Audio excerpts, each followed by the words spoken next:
ముచ్చట్లు రాజన్న ముచ్చట్లు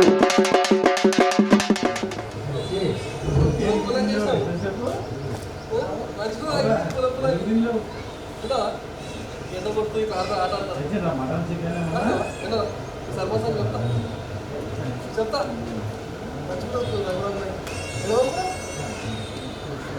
అంగడదా అంగడదా దగ్గర ఉందా సర్వసం ఉందా మంచిగా పోదు చెప్పు సర్వసం చెప్తా ఎండ ఇట్లా ఎండలు ఆడకు సర్రా ఏమంటా ఆడతావు ఎండలా ఆడుకోదు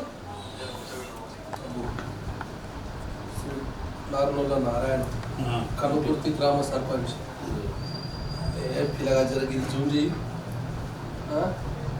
అన్నిట్లు చూసినావా ఫోటో మీద చెక్కు మాట్లాడు అన్న పెద్ద మనిషి ఫోటో గిల పెడతా ఏం రాజన్న ఎక్కడ పోయినా ఏం కదా అంటులే ఈ పొద్దు మన నారాయణపేట జిల్లాకు వచ్చినప్పుడు పూరా కన్నడ బార్డర్ అగో కన్నడ తీసుకుందాం ఇక భాష పడుతూ వేస్తాయి ఇదే సరే ఎన్నో తిరిగి గది నేర్చుకుంటాం మనం కానీ ఇక్కడ ఎందుకు వచ్చినా అంటే పెద్ద గ్రామ పంచాయతీ ఈ కనుక్కుంటుంది చాలా పెద్ద గ్రామ పంచాయతీ దాదాపు 3,000 చిల్లర ఓట్లు ఉంటాయి ఇక్కడ అందుకని సర్పంచ్లో నలుగురు పోటీ చేస్తే మంచి మెజార్టీలోకి పెద్ద మనిషి గెలిచాడు అందుకే వచ్చినాయి అన్న కూడా కాంగ్రెస్ పంచుకోట కాంగ్రెస్ పార్టీ అన్న పేరు నారాయణ పెద్ద కూడా తమాషా ఉన్నాడు పెళ్లి పోతున్నాడు ఈ పెళ్లి కూతురు అన్న నువ్వు వస్తున్నావు అని చెప్పి కూర్చున్నాడు అన్న జర కూర్చో సార్ నువ్వు కూర్చుండి ఇక ఏ పిల్లగా జర సార్థిక మొహమ్మద్ అయ్యో గంజలకి బట్టి చేసినావు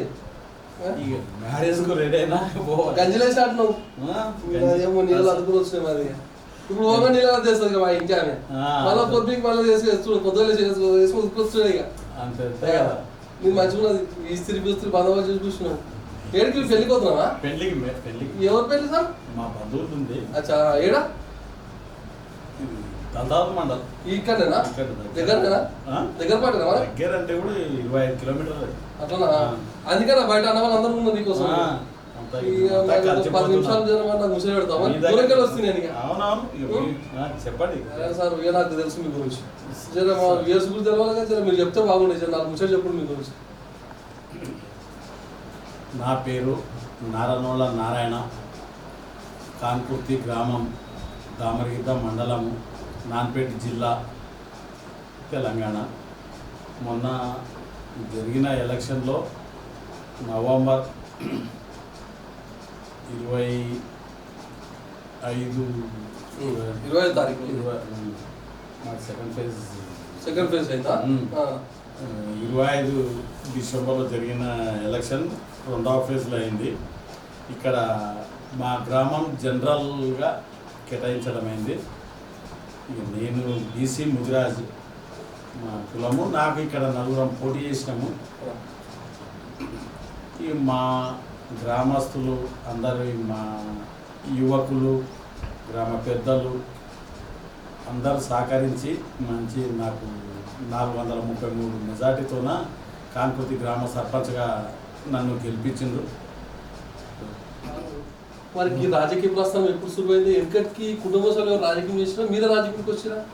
మా నాయన కూడా ఇంతకుముందు కాన్కుర్తి గ్రామ ఉప సర్పంచ్గా చేసినాడు.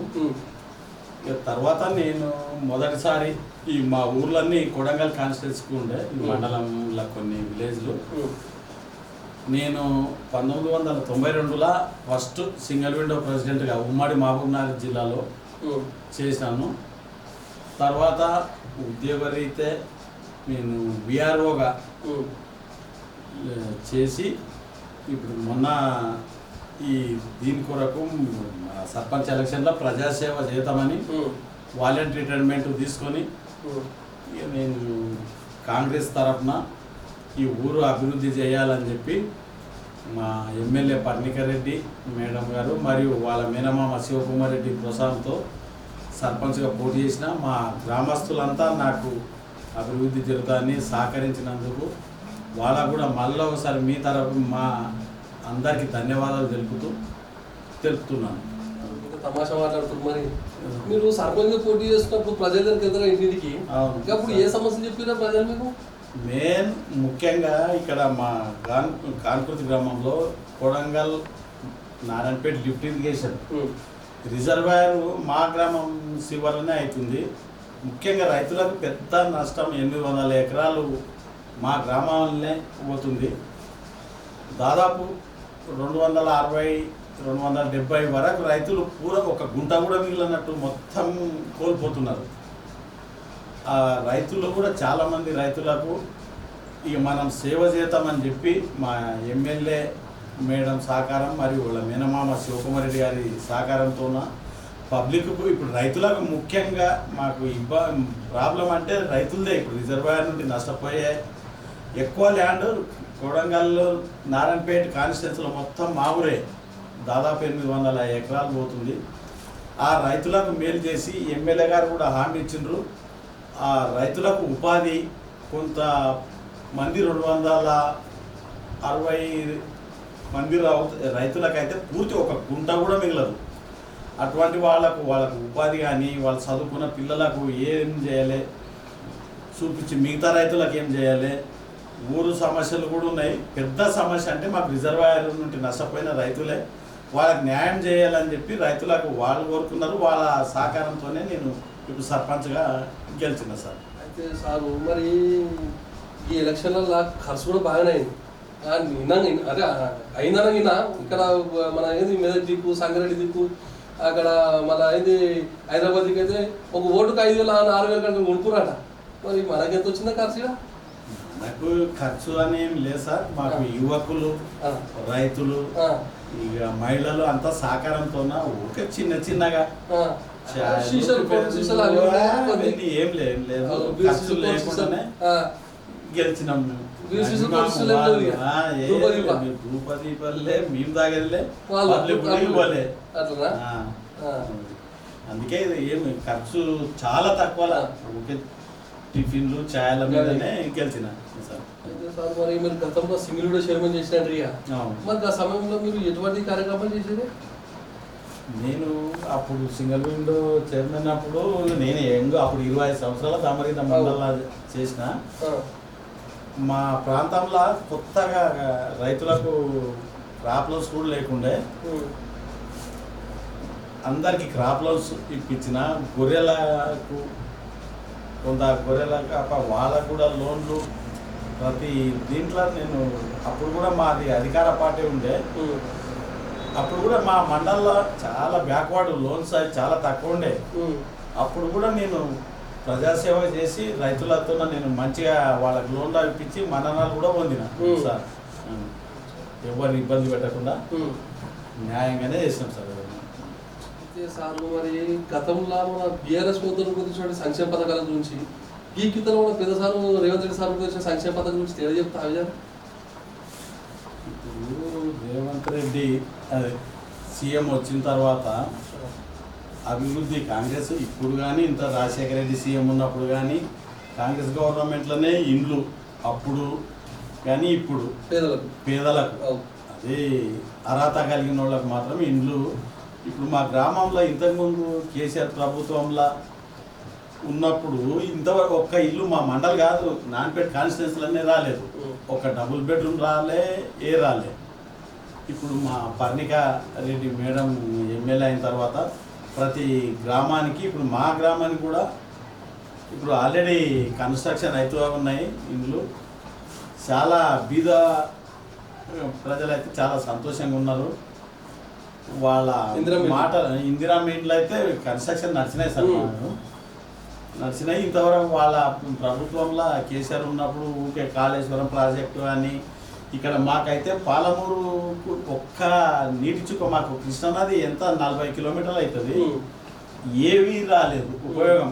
ఇప్పుడు కాంగ్రెస్ గవర్నమెంట్లో సీఎం రేవంత్ రెడ్డి అయిన తర్వాత లిఫ్ట్ ఇరిగేషన్ పెట్టి కానీ పెద్ద నష్టం అయితే మా ఊరు జరిగినా కూడా ఆ లిఫ్ట్ ఇరిగేషన్ ద్వారా కోడంగల్ కానీ నారాయణపేట కాన్స్టిట్యున్సీ మక్తల్ 3 కాన్స్టిట్యున్సీలకు సస్యశ్యామలం అయితే సార్ సక్సెస్ అయిన తర్వాత నష్టమేమో మా ఊరికి అవుతుంది. కానీ మిగతా రైతులు బాగుపడతారని చెప్పి మా గ్రామ రైతులు కూడా స్వచ్ఛందంగా ముందుకొచ్చి ఆ భూములని కూడా ఇచ్చిండ్రు. మెయిన్ ముఖ్యంగా ఇక మా రైతులకు అయితే చాలా మేలు జరుగుతుంది సార్ ఇక్కడ ఇప్పుడు ఈ ప్రభుత్వంలో.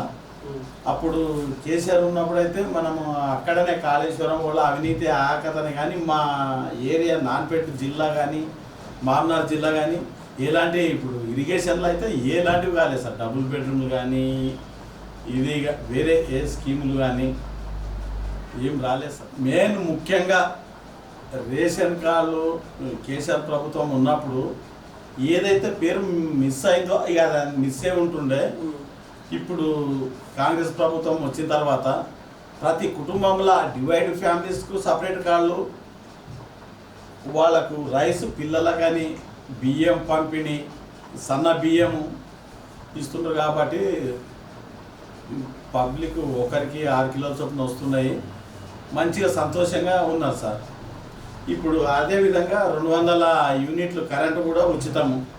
అది ప్రతి కుటుంబాలకు అర్హులైన వాళ్ళందరికీ అందుతుంది. అలాగే సిలిండర్ పథకం ఇది పథకం కింద కూడా గ్యాస్ సిలిండర్ 500కే ఆ సిలిండర్ నుండి కూడా చాలామంది లబ్ధి పొందుతున్నారు. పబ్లిక్ అయితే చాలా సంతోషంగా ఉన్నారు సార్ ఈ స్కీమ్ల వలన. మరి ముందు చేయబోయే కార్యక్రమాలు ఏమున్నాయి మన గ్రామంలో? ఇప్పుడు కాన్కుర్తి గ్రామంలో సార్ మేము ముఖ్యంగా సీసీ రోడ్లు, డ్రైన్స్. ఇప్పుడు అర్జన్వాడలో అయితే అర్జన్వాడలో చాలా ఘోరంగా ఉంది సార్. అక్కడ మెయిన్ డ్రైన్స్ లేవు, సీసీ రోడ్లు లేవు. ఇక మా దగ్గర హై స్కూల్ చాలా పాతకాలం నుండి ఉంది. High school GPS, CPS Urdu medium. ఆ స్కూల్లో కూడా కొన్ని ఇంకా అదనపు గదులు రావాలి, అవి చేపియాలి. డ్రైన్స్ ఫస్ట్ టైం ఇప్పుడు కాన్కుర్తి గ్రామంలో ఇంతవరకు ఎస్సీలు ప్రతి ఎలక్షన్లో ఉప సర్పంచ్ మాకు ఇవ్వండి అని వాళ్ళు అడిగితే ఇంతవరకు కాలే. ఇప్పుడు నా హయాంలో అందరి సహకారంతో దళితులకే ఒక మహిళకు ఉప సర్పంచ్ ఇచ్చినాము. వాళ్ళు కూడా చాలా సంతోషంగా ఉన్నారు. ఈ మహిళలకు కూడా ఇప్పుడు మహిళా సంఘం భవనాలు కూడా ఇప్పుడు శాంక్షన్ వచ్చింది. అది త్వరలోనే అది కూడా కంప్లీట్ చేస్తాము. ఈ గ్రంథాలయ భవనము మా దగ్గర లేదు. అక్కడ మా మిత్రుడే ఇప్పుడు జిల్లా గ్రంథాలయ సంస్థ చైర్మన్ వార్ల విజయ్ కుమార్ గారు అయినాడు. ఒక 4 days కిందనే ఆయనకు వినతి పత్రం ఇచ్చినాము. అది కూడా ఆయన బిల్డింగ్ శాంక్షన్, దాంట్లో పనిచేసే వాళ్ళకి శాలరీస్ కూడా వాళ్ళ ద్వారానే ఇవ్వమని కోరడం అయింది. దాన్ని కూడా ఆయన సానుకూలంగా స్పందించిండు. ముఖ్యంగా ఇప్పుడు ఊరు అభివృద్ధి చేస్తూ మాకు రిజర్వాయర్ల రైతులు నష్టపోయిన రైతులకే వాళ్ళకు ఉపాధి, చదువుకున్న వాళ్ళు కానీ చదువుకున్న వాళ్ళకి కానీ వాళ్ళ అభివృద్ధి వాళ్ళకు కూడా చాలా విధాల సాయం చేసి మా ఎమ్మెల్యే గారు పర్ణికరెడ్డి మరియు వాళ్ళ మేనమామ శివకుమార్ రెడ్డి సార్ వాళ్ళ సాయంతోన మాకు హామీ కూడా తీసుకున్నాము. వాళ్ళ ద్వారా మేము ఈ రైతులకు ముఖ్యంగా వాళ్ళని అన్ని విధాల ప్రభుత్వం ద్వారా ఆదుకొని వాళ్ళకి సహకారం చేసి, అదే నా కోరిక సార్. పెద్ద మొత్తంలో అంటే ఊరు అభివృద్ధి చేస్తూ వాళ్ళకు కూడా రైతులను కూడా ఆదుకొని మేము ఆ ప్రయత్నంలోనే ఉన్నాం సార్. మాకు ముఖ్యంగా ఇప్పుడు దామరగింత మండలంలో పెద్ద విలేజ్ మాదే. దాదాపు 4000 ఓటర్స్ ఉన్నారు మా ఊర్లో. మేము ఇంతకుముందు కూడా ఎలక్షన్లో రేవంత్ రెడ్డి గారు కూడా ఇక్కడ నాన్పేటల బహిరంగ సభలో మండల హామీ ఇచ్చిండ్రు, మా ఎమ్మెల్యే గారు హామీ ఇచ్చిండ్రు. మాకు ఈ రిజర్వాయర్ కంప్లీట్ అయితే మేము ముఖ్యంగా నా హయాంలోనే ఇక్కడ మండల్ చేయాలని నా కోరిక. పబ్లిక్ కూడా అందరు యువకులు కానీ మా మిత్రులు పెద్ద గ్రామ పెద్దలు అందరి సహకారంతో అది కూడా చేసుకుంటామని నాకు ఆత్మవిశ్వాసం ఉంది సార్. అట్లా మీకు కూడా పెళ్లి టైం అవుతుంది. అవును సార్, మీరేం లేదు. చాలా థ్యాంక్స్. నమస్తే రాజేశ్వర భయ్య.